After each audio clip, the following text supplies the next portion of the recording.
बिस्मिल्लाहिर्रहमानिर्रहीम। अस्सलाम वालेकुम। अल्लाह ताला सबको अपने हिफ्ज़-ए-मान में रखे। आज हम समीना के किचन में बर्फ़ी बना रहे हैं जो बड़ी आसानी से झटपट आप घर पे तैयार कर सकते हैं। इसके लिए सबसे पहले हमने चीनी का कैरेमल तैयार करना है। पैन को हमने चूल्हे पे चढ़ा लिया है और ये 1 कप चीनी का इसमें डालना है। बिस्मिल्लाहिर्रहमानिर्रहीम। मीडियम टू लो फ्लेम पे इसका हमने कैरेमल तैयार करना है। देखिए चीनी हमारी मेल्ट होना शुरू हो गई है।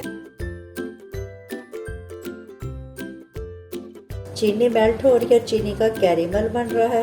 कैरेमल का कलर हमने गोल्डन करना है, जैसे गंदम का कलर होता है वैसे करना है। इसका कलर ज्यादा डार्क नहीं करना। कैरेमल का प्यारा सा गोल्डन कलर आ गया है, जैसे गंदम का कलर होता है। बिस्मिल्लाहिर्रहमानिर्रहीम। आधा किलो हमने दूध डाल देना। चम्मच चलाते जाएं, ये जो कैरेमल ये सारा दूध में मिक्स हो जाएगा। देखिए दूध का कलर पिंक सा हो गया। कैरेमल को दूध में मिक्स होने में तकरीबन 8 से 10 मिनट लगेंगे। आपने हल्की आंच पे चम्मच ऐसे चलाते जाना है। ये देखिए ये हमारा जो कैरेमल है ये थोड़ा सा रह गया, सारा मिक्स हो गया। ये देखिए दूध में बॉयल आ गया है। अब इसके अंदर हमने ½ टी स्पून सिरके का डाल देना है। बिस्मिल्लाहिर्रहमानिर्रहीम। ½ टी स्पून सिरका हमने इसमें डाला है और इसको चम्मच को हमने तेजी से चलाना है। सिरका डालने का मतलब ये नहीं है कि दूध को हमने फाड़ना है, बस इसके ऊपर हमने हल्की सी मलाई लानी है। बस अब इसको चूल्हे से उतार लें। आधा किलो हमने मैदा लिया है और इसको हमने स्ट्रेनर से छान लिया है।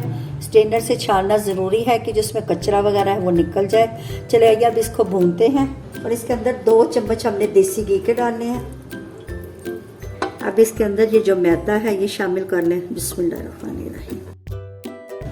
मीडियम टू लो फ्लेम पे आपने इस मैदे को भूनना है। चम्मच मुसलसल चलाते जाएं ताकि मैदा जल ना जाए। वीडियो आपने पूरी देखनी है, वीडियो आपने स्किप नहीं करनी। मेरी कोशिश ये होती है कि मैं अपने व्यूवर्स के लिए अच्छी और मज़े की डिफरेंट किस्म की रेसिपीज़ लेकर आऊँ। मैदे का कलर चेंज होना शुरू हो गया है। चम्मच चलाते जाना है आपने मुसलसल। देखिए हमारा मैदा भून गया है और लाइट गोल्डन सा कलर आ गया है, जैसे गंदम का कलर होता है। अब हमने चूल्हा बंद कर देना है और इसको ठंडा कर लेना। मैदा हमारा अच्छी तरह ठंडा हो गया है। कैरेमल वाला दूध आहिस्ते आहिस्ते इसमें शामिल करते जाएं और मिक्स करते जाएं।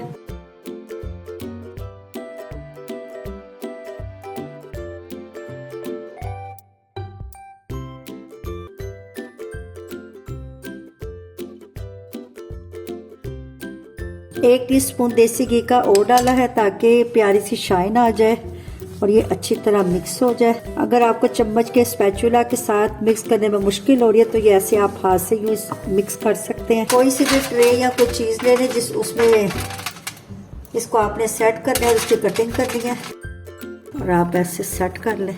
ये मेरा बर्तन बहुत बड़ा है, आप छोटा बर्तन यूज़ कर लें। इसको चम्मच से दबा के मैंने अच्छी तरह सेट कर लिया है। अब इसके ऊपर भी कुछ बादाम कटे हुए बचे हैं, वो मैंने ऊपर भी डाल दिए हैं।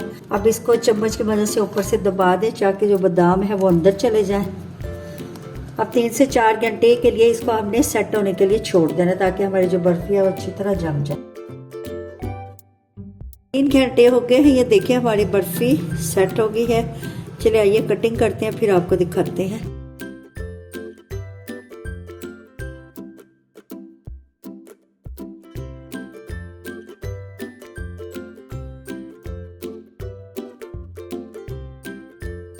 पीस आप अपने पसंद से छोटे या बड़े कर सकते हैं। ये देखें इतनी अच्छी कितनी मज़े की बर्फ़ी हमारी रेडी हो गई है। आधा किलो मैदे से ये तकरीबन 1 किलो बर्फ़ी हमने रेडी कर ली है। देखें ये बर्फ़ी बहुत मज़े की बनी है। आप कोई गैस भी नहीं कर सकेगा कि ये आपने मैदे से बनाई है या खोए से बनाई है। आपकी तरफ से लाइक और सब्सक्राइब करना हमारी मेहनत का इनाम होता है। अच्छा जी अब इजाज़त दें, नई रेसिपी के साथ हाजिर होंगे। अल्लाह हाफ़िज़।